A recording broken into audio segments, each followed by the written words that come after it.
আমরা আজকে যে বৃত্তের কিছু কনফিউশন কোশ্চেন নিয়ে আমরা কনফিউশন যে কোশ্চেন গুলো আছে এই কনফিউশন কোশ্চেন গুলো নিয়ে আমরা আলোচনা করব।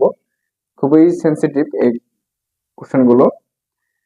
যে আজকের এই কোশ্চেন গুলো হচ্ছে, যদি দুইটা বৃত্ত অন্তঃস্পর্শ করে তাদের স্পর্শক কয়টি হবে, আর যদি দুইটা বৃত্ত বহিঃস্পর্শ করে তাদের স্পর্শক কয়টি হবে, আর দুইটা বৃত্ত বহিস্থভাবে থাকলে তাদের স্পর্শক কয়টি হবে।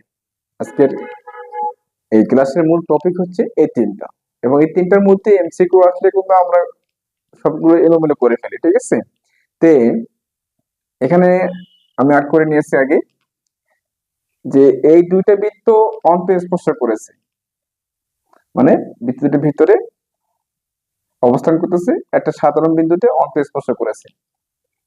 এই দুটো বৃত্ত বহিস্থ কোনো একটা সাধারণ বিন্দুতে স্পর্শ করেছে, এই যে দুটো বৃত্ত দুই পাশে, এবং এটা একটা বহিস্থ কোনো একটা সাধারণ বিন্দুতে স্পর্শ করেছে। আর এই দুটো বৃত্ত কোনো বিন্দুতে স্পর্শ করেনি। তাহলে আমাদের এক্সাম বা পরীক্ষায় যেভাবে কোশ্চেন গুলো হয় যে অন্তঃস্পর্শ বৃত্তের সাধারণ কয়টি স্পর্শক থাকে। সাধারণ স্পর্শক বলতে মানে একটা স্পর্শক দুইটা বৃত্তকে কি করবে, ছেদ করবে, ঠিক আছে।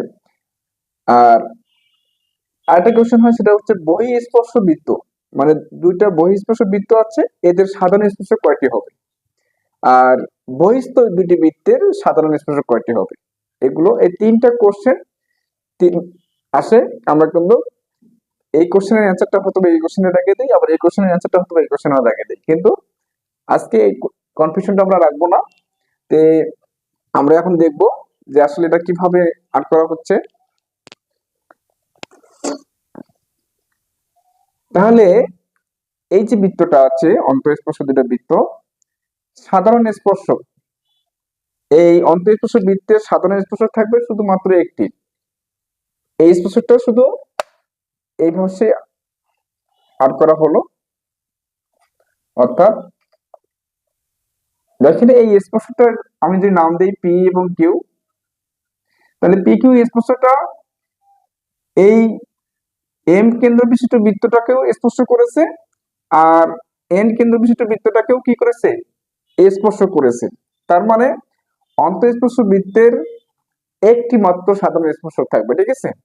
এখন আমরা আসবো দ্বিতীয় যে চিত্রটা আছে, দ্বিতীয় যে কোশ্চেনটা হয়, বহিঃস্পর্শ করে এমন দুটি বৃত্তের সাধারণ স্পর্শক কয়টি হবে। ওকে, তাহলে এখানে একটা সাধারণ স্পর্শক থাকবেই, এইভাবে একটা সাধারণ স্পর্শক থাকবে এখানে, এটা একটা স্পর্শক।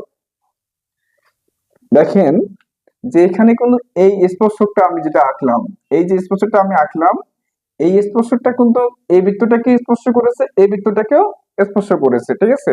তাহলে আমি যদি আবার এই পাশে একটা স্পর্শক আঁকি, আমি যদি এই পাশে একটা স্পর্শক আঁকি, তাহলে দেখেন তাহলে এই স্পর্শকটা কি করেছে, এই স্পর্শকটাও এই বৃত্তটাকে এই বিন্দুতে স্পর্শ করেছে, এই বিন্দুতে স্পর্শ করেছে।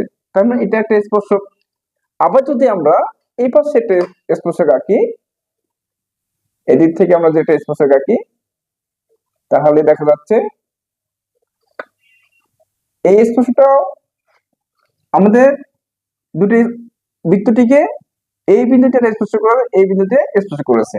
তার মানে যদি বহিস্থ কোনো বিন্দুতে একটা স্পর্শ করে এমন দুটো বৃত্তের স্পর্শক হবে কয়টি, তিনটি, তিনটি। আর অন্তঃস্পর্শক বৃত্ত স্পর্শক হয় কয়টা, একটি, ঠিক আছে। তাহলে এই যে এটা একটা স্পর্শক, এটা একটা স্পর্শক, এটা একটা স্পর্শক, মানে তিনটে স্পর্শকে হচ্ছে বহিস্থ ভাবে স্পর্শ করে এমন দুটো বৃত্তের তিনটে স্পর্শক থাকবে, সাধারণ স্পর্শক তিনটা থাকবে। ওকে, এখন লাস্ট যে আমাদের কোশ্চেনটা হয় সেটা হচ্ছে বহিস্থ দুটি বৃত্তের, মানে বৃত্তটা কোনো বিন্দুতে স্পর্শ করেনি এমন দুটা বিচ্ছিন্ন বৃত্তের কয়টি সাধারণ স্পর্শক থাকতে পারে, ঠিক আছে। আমরা অনেকে ভুল করে থাকি। তাহলে আমরা দেখি, তাহলে এই দুটো তো স্পর্শক থাকবেই, আমরা এই দুটাকে আগে নেই, এই দুটো থাকবেই আমাদের। তাহলে এখানে আমাদের এটা একটা স্পর্শক হচ্ছে, হ্যাঁ, এটা একটা স্পর্শক হবে, সাধারণ স্পর্শক আমরা দিলাম। তারপরে এটা একটা সাধারণ স্পর্শক হবে আমাদের। তারপর এখানেও একটা সাধারণ স্পর্শক থাকবে।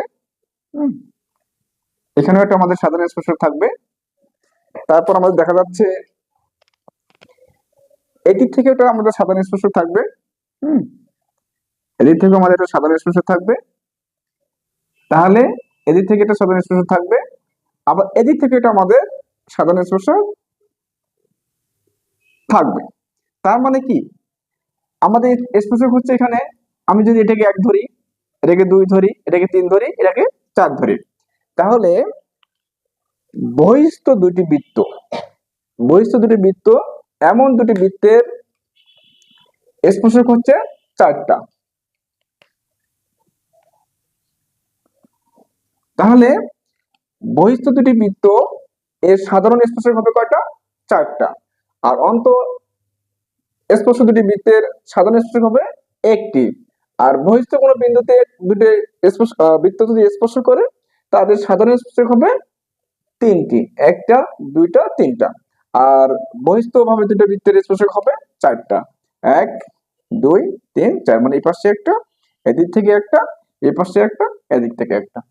আশা করি আপনারা সকলে বুঝতে পেরেছেন। ওকে, আসসালামু আলাইকুম।